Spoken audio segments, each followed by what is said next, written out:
Now that we have done a number of examples of limits of functions, let's discuss some theorems, many of which are going to be familiar from regular calculus.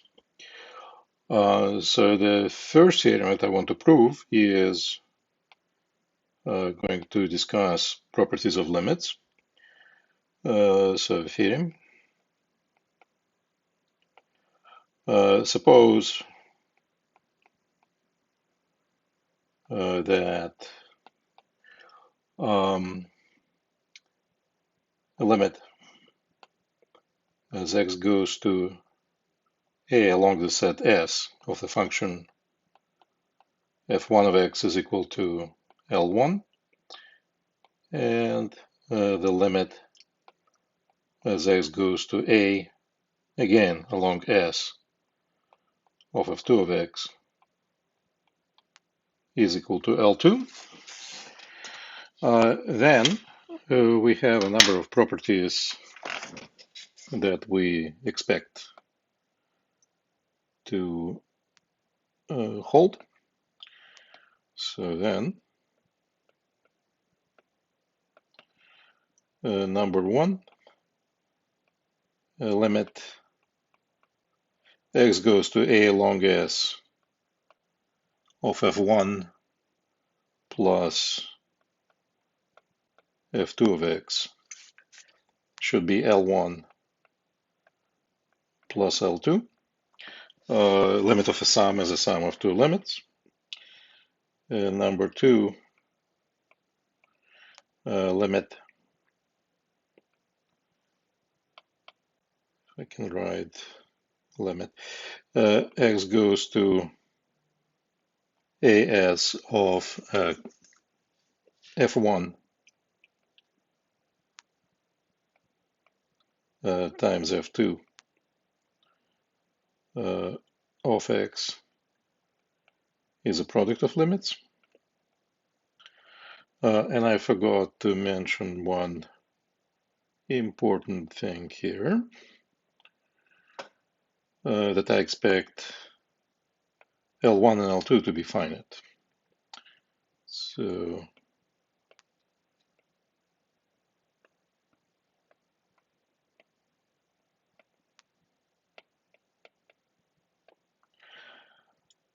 all right, slight rearrangement.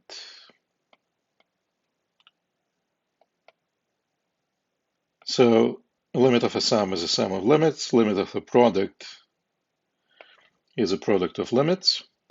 Limit of a ratio, when x goes to a along S,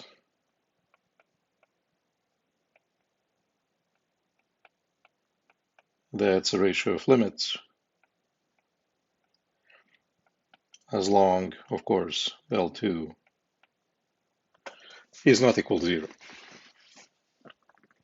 And the proof of these is essentially very simple.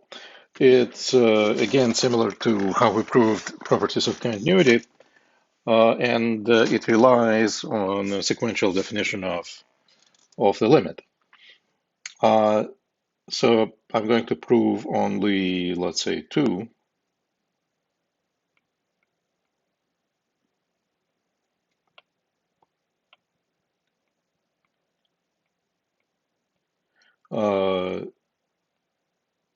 And I'm going to leave the rest as an exercise.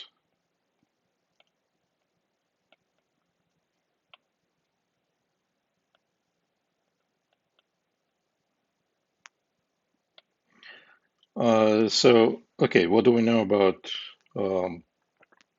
2? So we know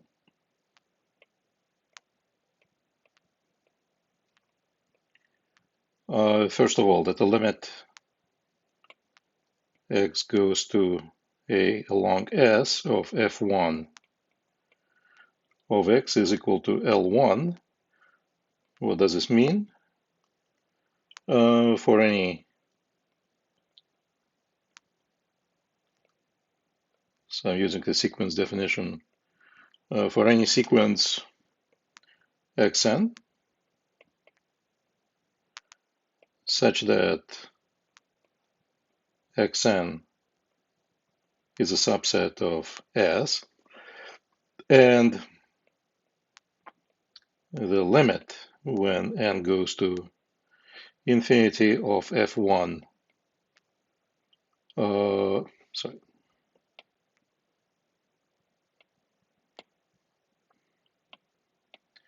limit n goes to infinity of xn is equal to a, we have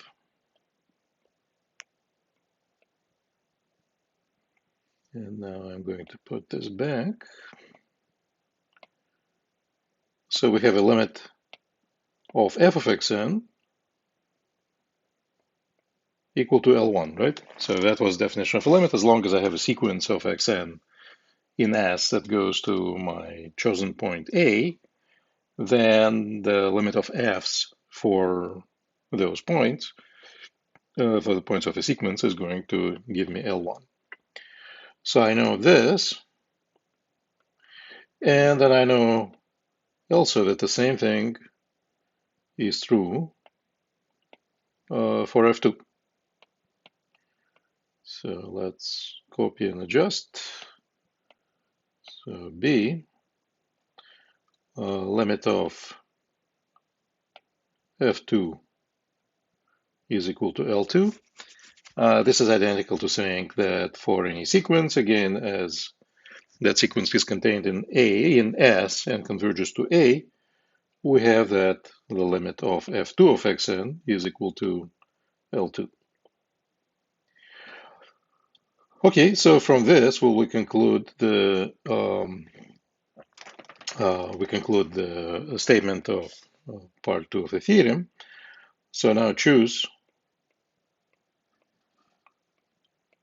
any sequence xn contained inside S such that the limit n goes to infinity of xn is equal to a. So then what do I know? If I want to take the limit, in fact, then what do I know? I know that the limit, oops, as n goes to infinity of f1 of xn is equal to L1, right? That's by the statement A here. And the limit as n goes to infinity of f2 of xn, this should be equal to L2, right? Because the sequence xn goes to A and is contained in S. And so therefore, by the fact that the limit L1 exists and limit L2 exists, we have these two limits here. And so if that is true, then if I take the limit as n goes to infinity, this,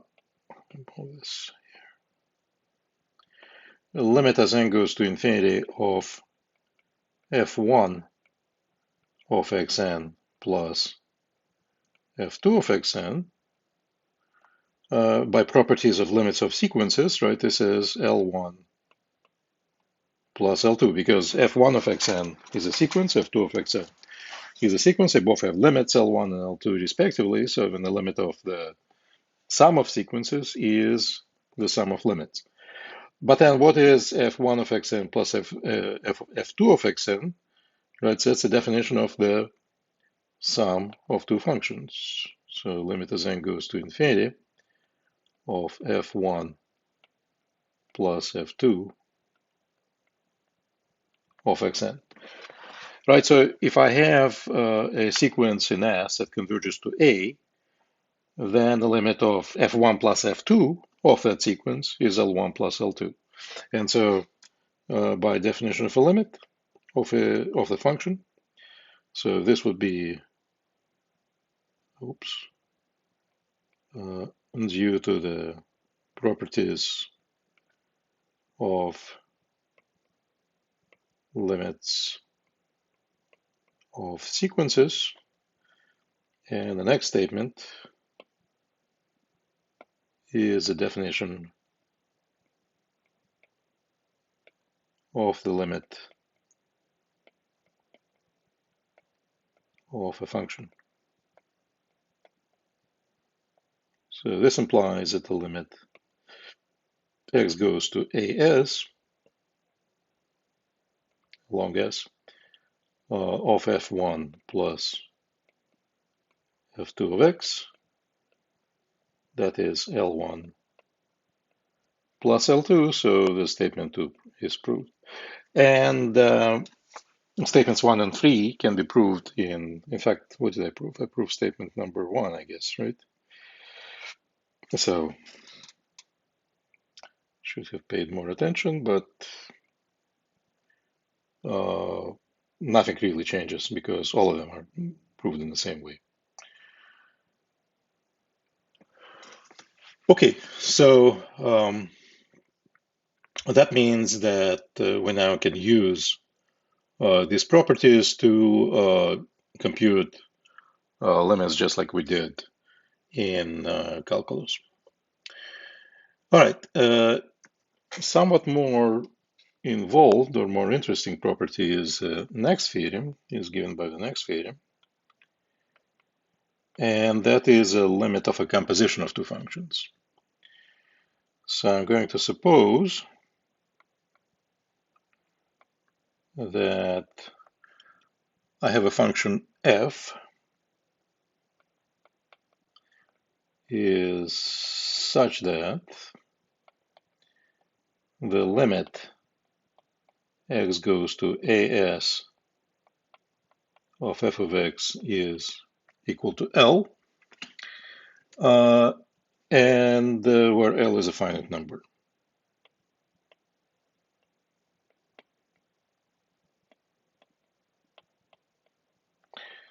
Now, furthermore, let's suppose, so f is like this. Also, let G be defined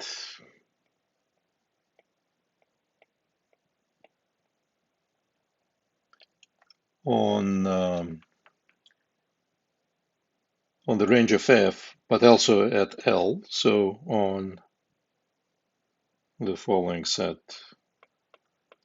f of x, where x belongs to S. And also I want it to be defined at the limit L.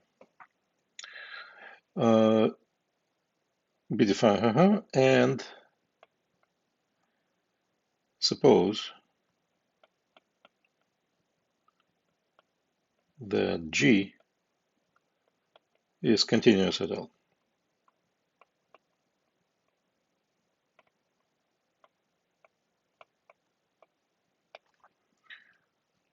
So then the limit as x goes to as of G of f of x exists and is equal to G of L.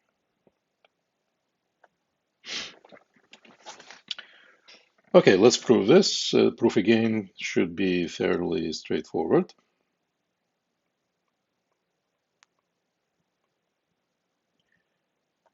All right, so what do we know? I know that my function f of x is continuous, has a limit L, right? So for that reason, I can choose, again, to thinking back about what the limit of the function means, choose any sequence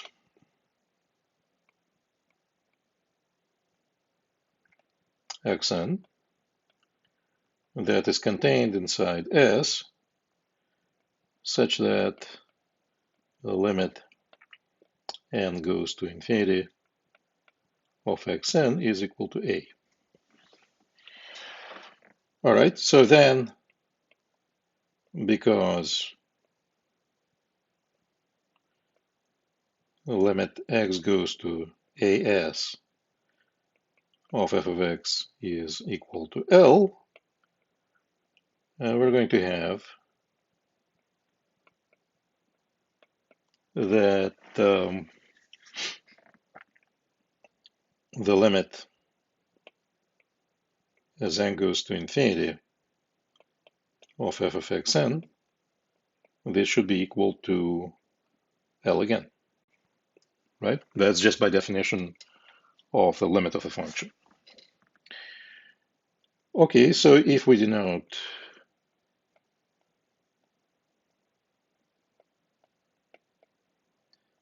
yn to be f of xn, then I can rewrite this statement in the following way: as a limit n goes to infinity of yn, that is equal to L, right? Okay, so then because G is continuous at L, again, the sequential definition of continuity will tell me that if I now evaluate the limit as n goes to infinity of G of yn, then what am I supposed to get? Yn goes to L, right? Because G is continuous at L, then the limit of G of yn must be equal to G of L.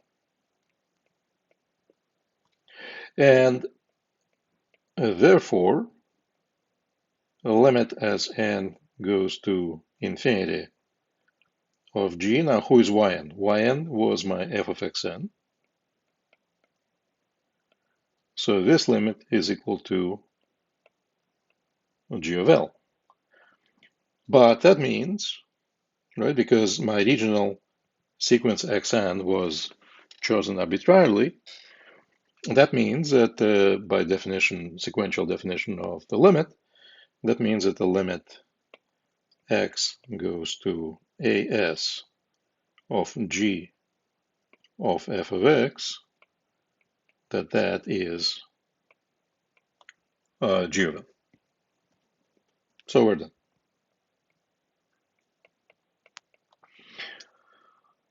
So now we can use this to, again, to compute our limits.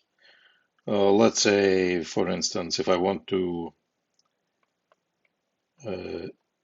take a limit as x goes to maybe 3 minus, I don't know, x squared plus 3 to the power 1/2. Actually, let me modify this a bit.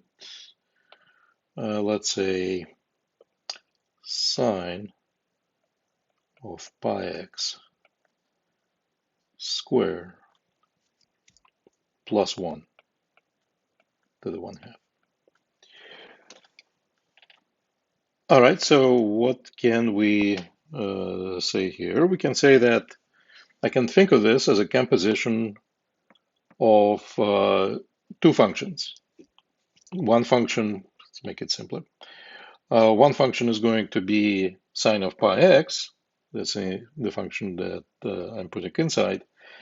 And then x plus 1 to the power 1/2 is going to be the outside function. So the composition of the two gives me the function that I'm looking at here.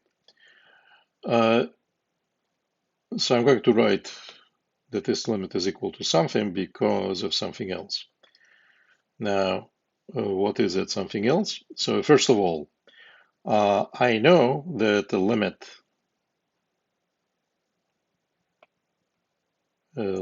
as x goes to 3 minus of sine of pi x. In principle, sine itself is a continuous function. In this case, it doesn't matter, but because it's continuous, the limit exists, and this is going to be sine of 3 pi, right? Because the limit from the right or limit from the left doesn't make any difference. We'll prove this, in fact. Shortly, if a limit exists, then the limit from the right and from the left exist and are the same. How much is sine of 3 pi? That is equal to 0, right? So we know this. And we also know, and we know that the function y plus 1 to the power 1 half, or square root of y plus 1, this guy is continuous everywhere in its domain. In particular, it is continuous at 0. And so because the limit of the function inside is 0 and y plus 1 to the 1 half is continuous at 0, then this limit is going to be equal to g of L. L is 0, g is y plus 1 to the power 1 half. 0 plus 1 to the 1 half, limit is equal to 1. All right. Another example is going to be slightly more elaborate. Let me do this. Let's say I have a function. So suppose f of x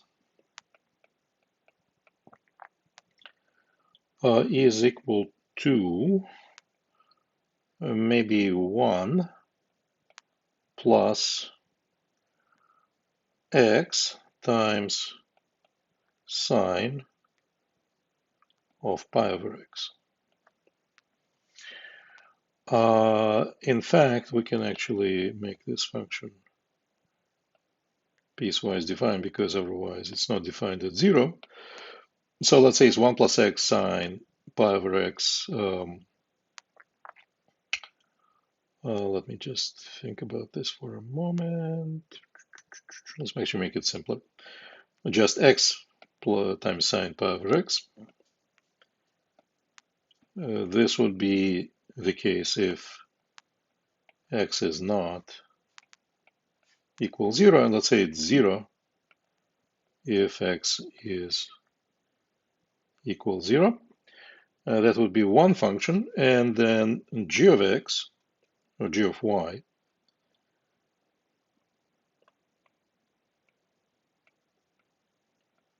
let's say that this function is going to be defined as follows. It's going to be equal to 1 if x is not equal 0, if y is not equal 0, sorry. And it's going to be minus 1 if y is equal 0. So you can visualize a graph of g. It's a function which is everywhere equal to 1, except for 0, where it is equal to minus 1. So g actually is a continuous function everywhere except for 0. And in particular, the limit x goes to 0 of g of y. Is that something that we can compute? Clearly, we should be able to do this, right? Because even though g of 0 is minus 1, that value does not affect the limit of g, because if I have any sequence of x of y that goes to 0 from the right or to the left of 0, or from both sides, it doesn't matter what, in fact, that sequence is. G of y that is not equal to 0, when I take a limit when y equal to 0, y is not 0. So that means that I'm actually always going to be dealing with values of g equal to 1, so this limit must be 1. And g, like I said a second ago, oops, g exactly at 0 is equal to -1. So this would be relevant in a moment.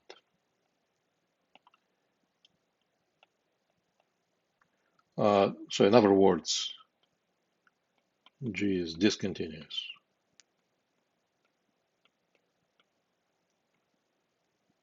at 0. Okay, so all right, so limit of g is equal to 1. How about f? So what is the limit of f when x goes to 0? Is it something that we will be able to compute or not? Let's see.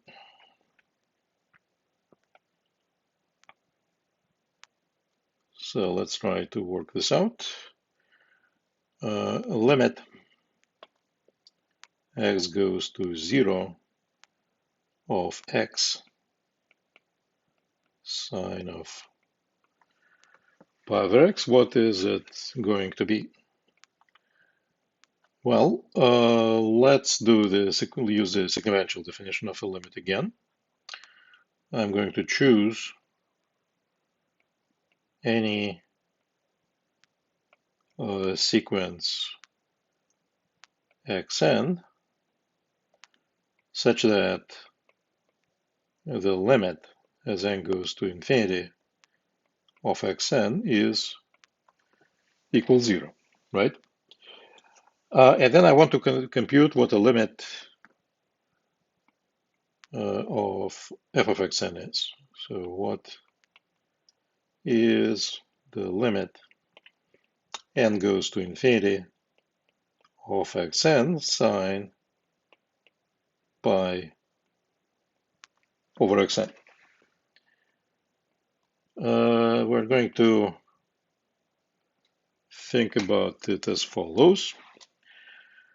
So because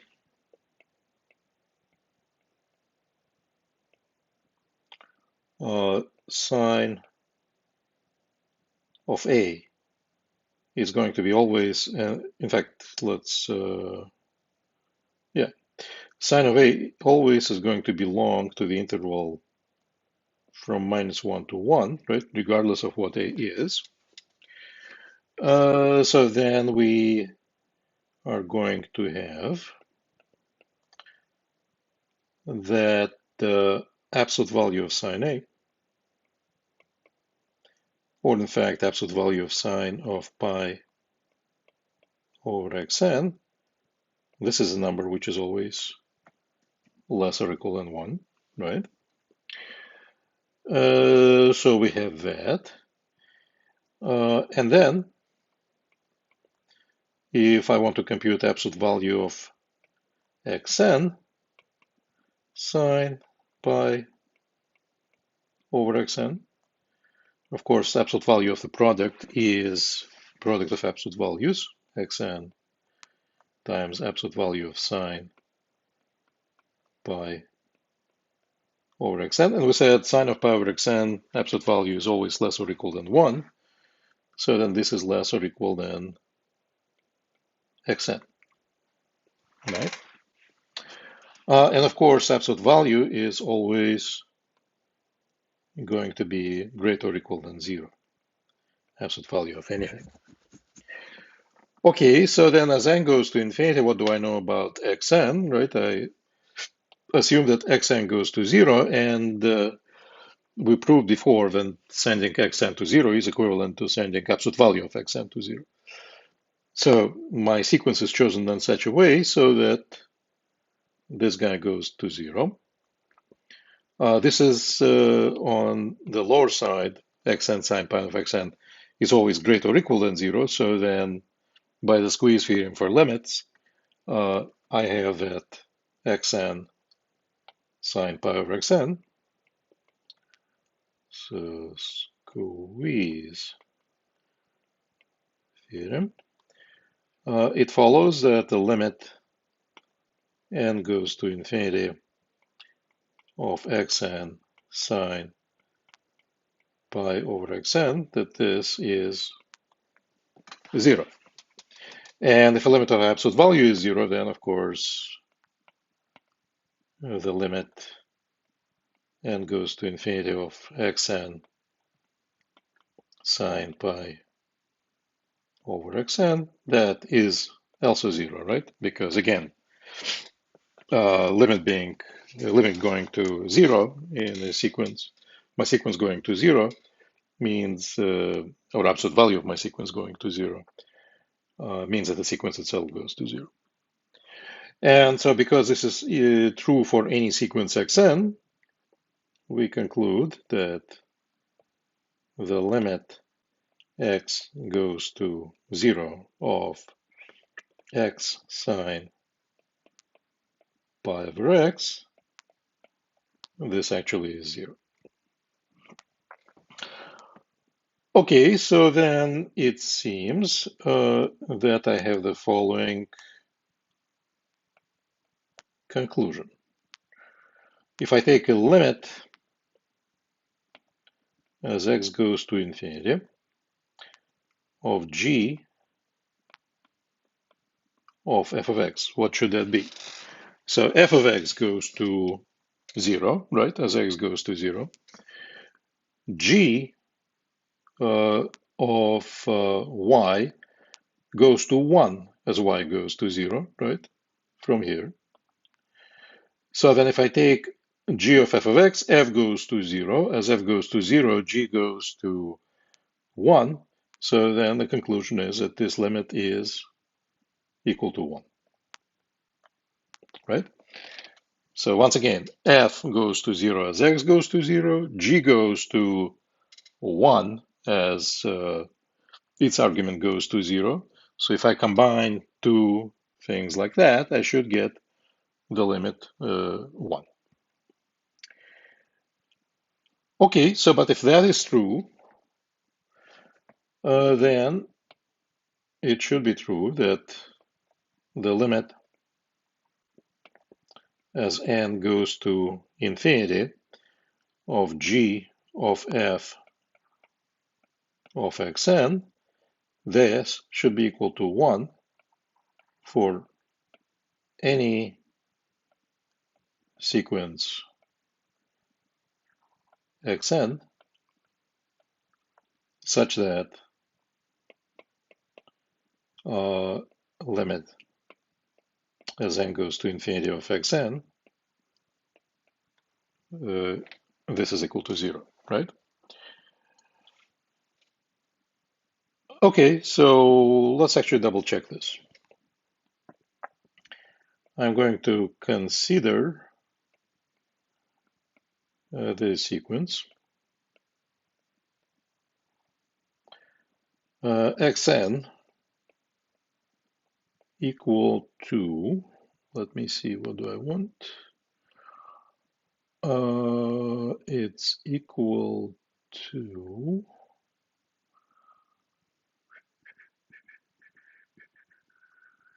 actually I have one boo-boo here. This should be -1, right? So I am going to take a sequence xn equal to 1 over n.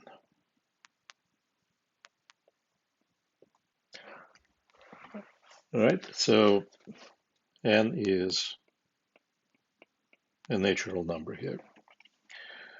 Okay, so then if I have a sequence like this and the limit n goes to infinity of f of xn, a limit of xn first, right? That's a limit n goes to infinity of 1 over n. This is 0, right? Okay, fine. And then because this is a sequence that goes to 0, then I can use my statement up here. So then it should follow that the limit n goes to infinity g of f of xn, then this limit should be equal to 1, right? On the other hand,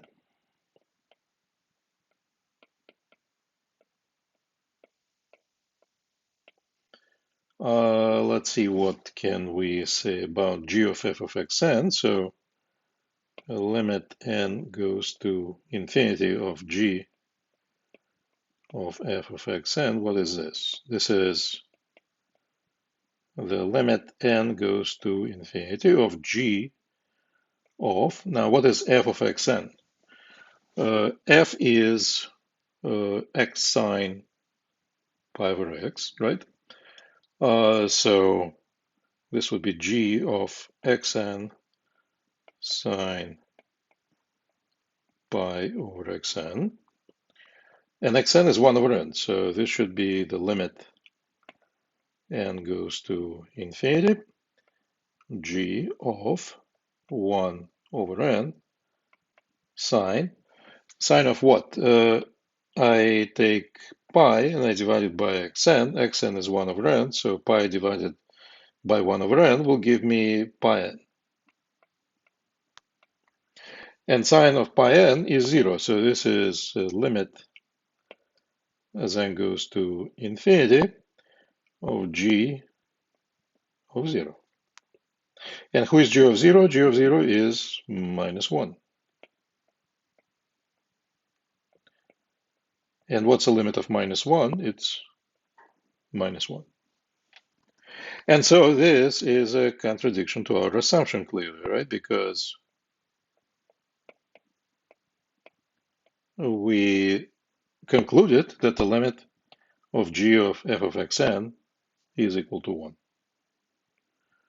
right? So therefore, this statement here, let me put it in a red box.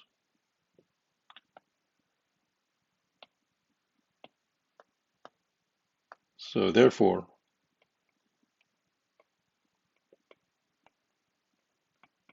the statement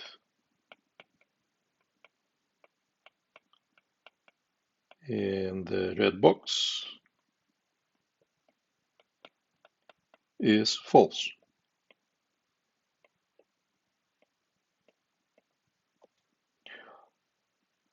Okay, so what happened? What happened is that I have a sequence, I have a function f of x, the limit of which at 0 is equal to 0. I have a function g, the limit of which at 0 is equal to 1, right? But g is not continuous at 0. And because g is not continuous at 0, then my previous theorem that I proved, right, that the limit of a composition of two functions is basically a composition is g evaluated at the limit of f, this theorem cannot be applied because g is not continuous at the limit of f. And what we just got, we provided a counterexample. If g is not continuous, then the conclusion of the theorem is not true.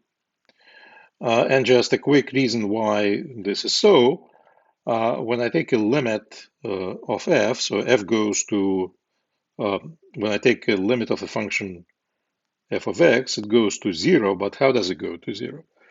It goes to 0 by its x times sine of pi over x. So x is, let's say, we approach 0 from the right-hand side. X stays positive, but sine of pi over x, as x approaches 0, is oscillating between minus 1 and 1 faster and faster. So that means that when xn goes to 0 from the right, f of xn goes to 0 by oscillating from the right to the left and continuously going through 0. So if I take the limit of g of xn, then g of yn, then yn actually is a sequence which converges to 0 by passing through 0 infinitely many times. So if I look at this picture here,